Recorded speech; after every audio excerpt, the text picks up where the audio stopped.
Let's discuss question number 14. See, in question number 14, given below are two statements.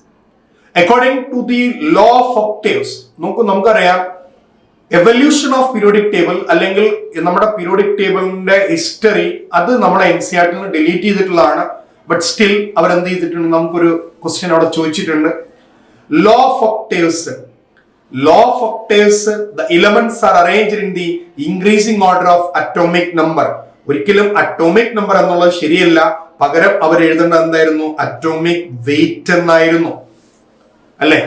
So അന്ന് അവരെന്ത് ചെയ്തു, അന്ന് ഉണ്ടായിരുന്ന എലമെന്റ്സിനെ അറ്റോമിക് വെയിറ്റിന്റെ ഇൻക്രീസിംഗ് ഓർഡറിൽ അവർ അറേഞ്ച് ചെയ്തപ്പോ എല്ലാ 8th വരുന്ന എലമെന്റും ആദ്യത്തെ എലമെന്റുമായി പ്രോപ്പർട്ടീസിൽ എന്തുണ്ടായിരുന്നു, സാമ്യം ഉണ്ടായിരുന്നു എന്ന് പഠിച്ചിട്ടുണ്ട്. It is called law of octaves. ഇനി Lothar Meyer observed periodically repeated pattern upon plotting physical properties of certain elements against their respective atomic number. ഇവിടെയും അറ്റോമിക് നമ്പർ തെറ്റാണ് കുട്ടികളെ, പകരം it should be what, atomic weight എന്നായിരിക്കണം. അപ്പൊ നമുക്കറിയാം, നമ്മള് law of octaves പ്രകാരം പഠിച്ചിട്ടുണ്ട്.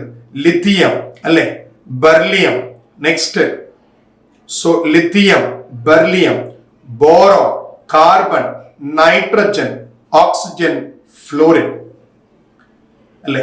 So after fluorine we have sodium. So every 8th element is similar in properties with എന്ന രീതിയിൽ നമ്മൾ എന്ത് ചെയ്തിട്ടുണ്ട്, ലോ ഓഫ് ഒക്ടേവ്സ് പഠിച്ചിട്ടുണ്ട്. അതുപോലെ ലോദർമെയറിന്റെ അറ്റോമിക് വോളിയം കർവ് എന്ന് പറയുന്നത്, ശരിക്കും ലോദർമെയർ പ്ലോട്ടഡ് എ ഗ്രാഫ്, ഒരു ഗ്രാഫ് കണക്ട് ചെയ്തു. ആരും തമ്മിലെന്ന് ചോദിച്ചാൽ atomic volume against atomic wait.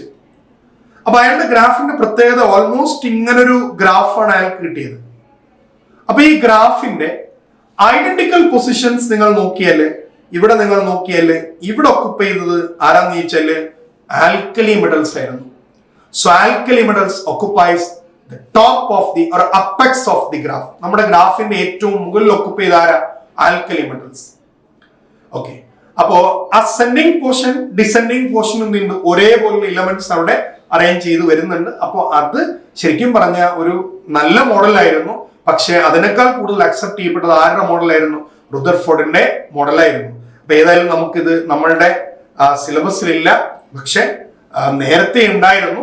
എങ്കിൽ കൂടി നിങ്ങളൊന്ന് അറിയുക. അപ്പൊ ഇതിന്റെ ആൻസർ ആദ്യത്തിലും തെറ്റാണ്, രണ്ടാമത്തേലും തെറ്റാണ്. എന്താണ് തെറ്റെന്ന് ചോദിച്ചാല് അറ്റോമിക് നമ്പർ എന്നല്ല, പകരം എന്താ വരേണ്ടത്, അറ്റോമിക് വെയിറ്റ് എന്നാണ് വരേണ്ടത്. So statement 1 is false, statement 2 also false. Right, option 4 comes as the answer.